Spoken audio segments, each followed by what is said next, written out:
Class 10 के हमारे जितने भी बच्चे हैं ना 13 फरवरी के दिन एग्जाम देने जा रहे हैं। मैंने पहले ही वादा किया आपसे कि अब की बार 90 पार, और वास्तव में यदि आपको 90% बनानी है तो ये चैनल का मकसद यही है।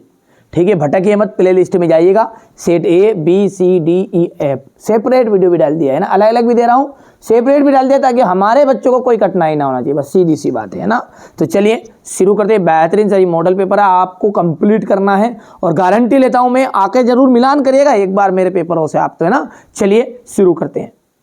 पहला है आपका, यहाँ पर देखिए X square B X plus C में शून्यकों का योगफल क्या होता है। देखो शून्यकों का योगफल होता है अल्फा प्लस बीटा इक्वल होता है माइनस का बी बटा है, और गुणनफल कहते हैं अल्फा इंटू बीटा सी बटा है। यहाँ से इसका 10वां पद हो जाएगा माइनस का 17। ठीक है, पेड़ की छाया उसकी ऊंचाई के बराबर है, तो सूर्य का उन्नयन कोण कितना होगा, तो 45 डिग्री होगा, 45 डिग्री। आर त्रिज्या के एक वृत्त के त्रिज्यखंड का केंद्रीय कोण थीटा डिग्री में है, तो त्रिज्यखंड का क्षेत्रफल क्या होगा, पाई आर स्क्वायर थीटा बटा 360। दो गोलों के आयतनों का अनुपात 64:27 है, तो उनके पृष्ठीय क्षेत्रफलों का अनुपात क्या होगा। तो देखो आयतनों का मतलब होता है घात 3, और घात 3 का हो जाएगा 4, 27 का हो जाएगा 3। क्षेत्रफल का मतलब होता है स्क्वायर, तो 4 चौको 16 और 9 आ जाएगा। यहाँ पर यदि हम बात करें तो ये आपका माध्य का फॉर्मूला है। ठीक है, असल में ये कल्पित माध्य है ना। ठीक है, जो बच्चा मेहनत अच्छे से करना चाहता है ध्यान से समझना है, बाकी आप आगे भी बढ़ सकते हो स्क्रीनशॉट ले लेके। ठीक है, ये आपका क्वेश्चन नंबर 4 है, ये आपका 5 है, और ये आपका क्वेश्चन नंबर 6 है। ठीक है, चलिए इसके बाद में आगे बढ़ते हैं, और अगला है आपका, ये देखिएगा A X square plus B X plus C एक बहुपद का उदाहरण है। तो ये A X square plus B X plus C जो है एक द्विघात, क्योंकि घात 2 वाले बहुपद को अपन कहते हैं द्विघात, एक द्विघात समीकरण A X square plus B X plus C equal 0 का वास्तविक मूल नहीं होते, यदि, जब वास्तविक मूल कब नहीं होते हैं, जब आपका बी स्क्वायर बड़ा रहता है फॉर ए सी से। ठीक है,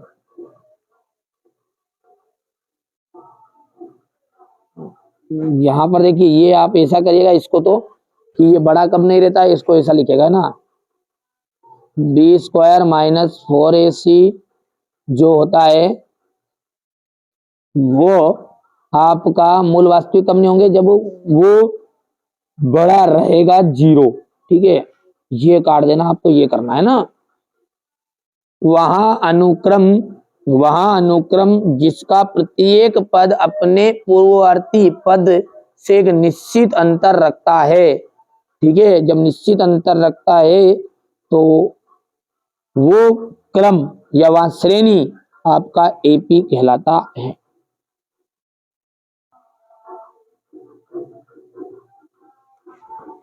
ठीक है, ए बराबर 2a, 0 है, और यहाँ पर है 0, 2b का आपका मध्य बिंदु निर्देशांक क्या होगा। तो ये देखिए अपना इसका सूत्र क्या होता है, x1 x2, तो ये शुरुआत का जो रहता है ना ये x y y है, और ये भी x y y, ये है 1 1, और ये रहेगा आपका 2 2। तो 2a प्लस, देखो ध्यान से देखो जल्दी से, 2a प्लस 0 और बटे में 2, ऐसा फॉर्मूला होता है ये मध्य बिंदु का, यानी a1 a2 बटे 2 में, ये सॉरी x1 प्लस x2, तो x1 हो गया। अब इसी तरह y1 बोलो, y1 है 0 प्लस y2 है 2b और बटे में 2, जैसे सोल्व करोगे तो ये 2a आ जाएगा, देखो गौर से, 2a बटा 2 कोमा आ जाएगा कोमा, और 2b बटा 2, 2 से 2 कैंसिल, यहाँ से 2 से 2, तो आंसर क्या निकल कर आया आपका, यही तो निकल कर आया a कोमा b। एरिया यहाँ पे गलत लिख दिया, यहाँ पर आएगा a कोमा b। शंकु छिन्नक के जो दोनों सिरे होते हैं वो कैसे होते हैं? शंकु छिन्नक के जो दोनों सिरे होते हैं, देखिए ये आपका शंकु है, ये पूरा, ठीक है। अब इसको जब काट दिया यहां से तो इसके दोनों सिरे कैसे होंगे? वृत्ताकार ही तो होंगे, गोलाकार। सभी संभव प्रायिकताओं का जो योग होता है, सभी संभव प्रायिकता जितनी भी संभव है उन सब का योग जोड़ोगे ना आप, ठीक है, वो एक होता है। यहां से आप ध्यान से देख सकते हैं, ये इंग्लिश मीडियम वाले बच्चे हमारे भरेंगे, ठीक है। बढ़िया से कंप्लीट करिए आप तो, है ना। मेरा उद्देश्य यही है कि आप अच्छे अंक प्राप्त करें, अच्छी तैयारी करें, बस और कुछ नहीं चाहिए। यदि आपका ही चैनल है ये, आप इस चैनल को आगे बढ़ाना चाहोगे तो आगे बढ़ेगा। आप चाहोगे नहीं ये लायक चैनल नहीं है तो बिल्कुल आप, ठीक है, आप इस चैनल को नीचे भी गिरा सकते हैं।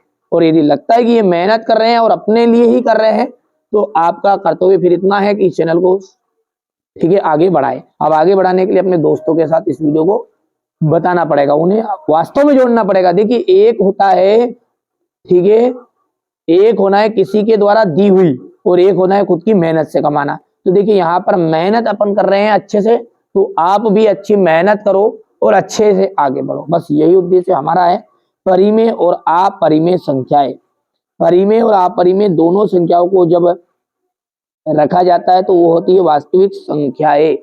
वास्तविक अगर धनात्मक होता है तो मूल आपके वास्तविक होते हैं। आधारभूत, आधारभूत समानुपातिकता, ठीक है, आधारभूत समानुपातिकता, ये हो जाएगा थेल्स प्रमेय। साइन थीटा, साइन का जो मान होता है वो होता है लाल बटा कक्का, ये हो गया लाल बटा कक्का, यानी लंब बटा कर्ण। साइन का पहला है, दूसरा कोस का है, तीसरा टेन का है। तो ये ट्रिक याद रखेगा, लाल बटा कक्का, ठीक है। चलिए साइन का हो जाएगा ये कौन सा? चौथा। टेन 60 डिग्री, टेन जो है 60 डिग्री, इसका जो मान होता है वो किसके बराबर होता है? ठीक है, तो ये हो जाएगा आपका कर्णी 3,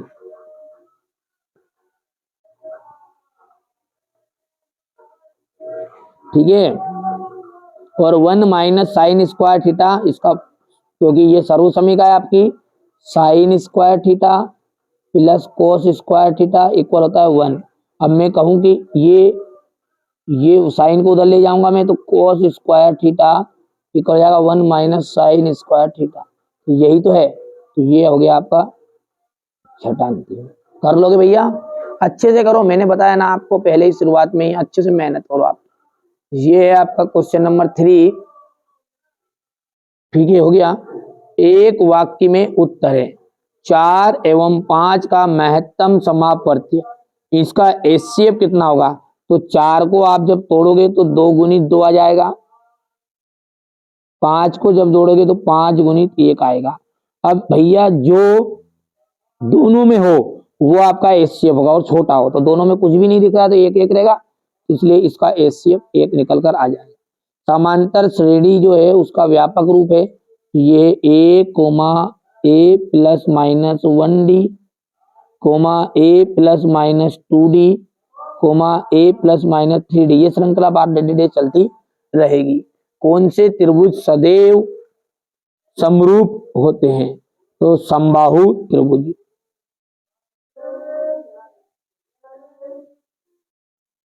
मूल बिंदु से x, y के बीच की दूरी क्या होगी?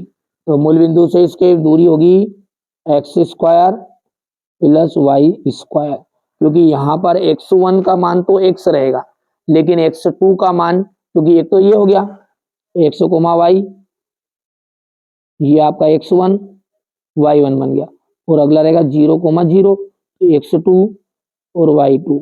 फॉर्मूले में जब रखोगे तो 0 का कोई वैल्यू नहीं रहेगा, इसलिए ये x वाला ही x स्क्वायर बन जाएगा और y वाला y स्क्वायर बन जाएगा। ठीक है भैया, आगे बढ़ते हैं और अच्छे से आप तो तैयारी करिए, ठीक है। किसी बिंदु को केवल एक बिंदु पर प्रतिच्छेद करने वाली रेखा कहलाती है। तो एक बिंदु पर जो प्रतिच्छेद करेगी उसे हम कहेंगे स्पर्श रेखा। कोई एक वृत्त है ये, और इसको केवल और केवल एक ही बिंदु पर तो स्पर्श रेखा कहलाएगी। घटना ई की प्रायिकता और ई नहीं की प्रायिकता क्या होती है? तो एक फॉर्मूला है, आप जानते हैं ना, पीई प्लस पीई बार, इसका मान होता है 1। यहाँ पर इसकी प्रायिकता भी कितनी निकल जाएगी? 1 आ जाएगी। ठीक है, ये क्वेश्चन नंबर आपका 4 है ये। ठीक है, हो गया इतना। अब ये है आपका सत्य और असत्य। सत्य असत्य में क्या है? x और यहाँ पर x का जो मान है वो 0 और 1 है क्या? तो सही है। एक बार जब आप x के बराबर 0 लिखोगे तो 0 आ जाएगा, और ये -1 को उधर ले जाओगे तो प्लस का बन जाएगा। तो ये बिल्कुल राइट बात है आपकी। समरूप त्रिभुजों के क्षेत्रफल सदैव बराबर होते हैं। तो समरूप त्रिभुजों के जो क्षेत्रफल होते हैं वो भैया, ठीक है, सदैव बराबर नहीं हो सकते। तो ये आपका असत्य रहेगा। ठीक है, इसका मध्य बिंदु निर्देशांक ये 4,6 क्या गलत बात रहेगी? ये आपका असत्य रहेगा। किसी निश्चित घटना की प्रायिकता का जो मान है, किसी निश्चित घटना की प्रायिकता का मान 1 होता है, तो कोई निश्चित घटना की प्रायिकता का मान 1 ही होता है। ठीक है, चलिए आगे बढ़ते हैं। और अगला है, वृत्त के केंद्र पर जीवा के द्वारा डाला गया लंब जीवा को समद्विभाजित करता। बिल्कुल, दीर्घ वृत्त खंड का क्षेत्रफल संगत त्रिज्य खंड के क्षेत्रफल से कम होता है क्या? ठीक है, तो ये आपका असत्य रहेगा। दीर्घ का मतलब होता है ज्यादा, ये आपका असत्य रहेगा, यानी गलत है। ठीक है, ये आपका क्वेश्चन नंबर 5 जो इंग्लिश मीडियम वाले बच्चों का है, और ये आपका दूसरा जो है वो असत्य है। ठीक है भैया, ये चौथा राइट है ना, बच्चों ने गलत कर दिया इसको, ये राइट है ना, और 5वां जो है वो राइट रहेगा, और छठा जो है आपका असत्य। तो इसे ऊपर बता दिया मैंने ना, ऊपर से करके जहाँ समझा रहा हूँ वहां से करिएगा। कभी कभी के बच्चों के भरने में थोड़ा सा गलत कर भी देते हैं। सिद्ध कीजिए कि कर्णी 2 एक अपरिमेय संख्या है। HCF 18 है तो LCM 380 हो सकता है क्या? कारण बताइए। ठीक है, संख्याएं 4n पर विचार कीजिए, जहां n एक प्राकृत संख्या है। जांच कीजिए कि n का कोई ऐसा मान है जो 4n अंक के लिए 0 पर समाप्त होता है। दर्शाइए 5 करनी 3 माइनस करनी 3 एक अपरिमेय संख्या है। क्वेश्चन नंबर 18 देखिए, 8 देख लीजिएगा। एक द्विघात बहुपद ज्ञात करना जिसके शून्यकों का योग और गुणनफल क्रमशः इतना इतना है। यहां से देख लीजिएगा, बहुपद द्विघात बहुपद है 3x² माइनस x माइनस 4 के शून्य को ज्ञात कीजिए। ठीक है, इसके बाद में अपन बात करें आगे की, तो यहां से आपका ये क्वेश्चन नंबर 9 का अथवा वाला है। ये क्वेश्चन नंबर 10 देखिएगा। 5 संतरे 3 सेबों का जो मूल्य 35 रुपये है। विलोपन विधि का प्रयोग करके निम्न रेखिक समीकरण युग्म हल कीजिए। जांच कीजिए कि क्या निम्न द्विघात समीकरण है। ये आपका क्वेश्चन नंबर 12 है। ठीक है, चलिए इसके बाद में है क्वेश्चन नंबर 13 संलग्न आकृति।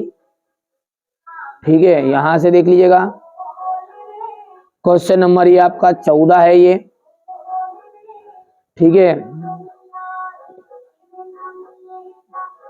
14 हो गया है। ठीक है, ये आपका क्वेश्चन नंबर 15 है।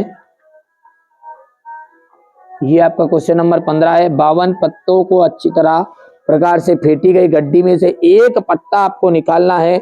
एक फेस कार्ड अर्थात तस्वीर वाले पत्ते की प्रायिकता ज्ञात कीजिए।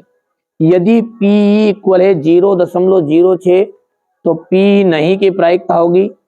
ठीक है, यहां से क्वेश्चन नंबर आपका 17 है, हो गया।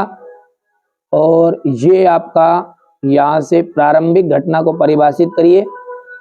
क्वेश्चन नंबर 18 है, एक मीनार के पाद बिंदु से भवन के शिखर का उन्नयन कोण जो है वो 30 डिग्री है। ठीक है, यहाँ से बढ़िया से आपको कंप्लीट करिए। हमारा जो उद्देश्य वो यही है, पर में कर लीजिएगा भाई, बहुत ही ज्यादा ये 100% आ रही है और आएगी ही सही। ठीक है, मैं जितना बता रहा हूँ उतना आप कंप्लीट करो, अलग से भले ही पढ़ाई करो। मैंने आपको पहले ही बता दिया है, कई वीडियो में बोला है कि आप क्या करिए, आपके मेरे पे भरोसा मत करिए, आपके स्कूल के टीचर होंगे या जहां भी आप कोचिंग पढ़ रहे हैं, इस कोचिंग वाले सर को जरूर बता दीजिएगा ये।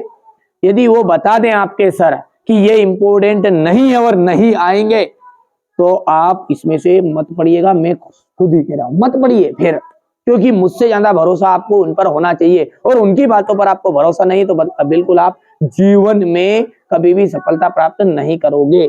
यदि वो आपको गलत भी बता रहे हैं और उन पर भरोसा है, ठीक है, आपको को उन पर भरोसा है, तो वो गलत भी आपके लिए सही दिशा बन जाएगी, ये मेरी गारंटी है। ठीक है, तो उनको जरूर बताइएगा कि ये प्रश्न आएंगे या नहीं आएंगे, कि एक यूट्यूब वाला भैया है ना, वो सबको बता रहा है कि यही आएंगे यही आएंगे, आप बता दो कि सर कि ये आने वाले हैं या नहीं है, और वो बता देंगे आपको कि ये आएंगे या नहीं आएंगे, है ना। चलिए।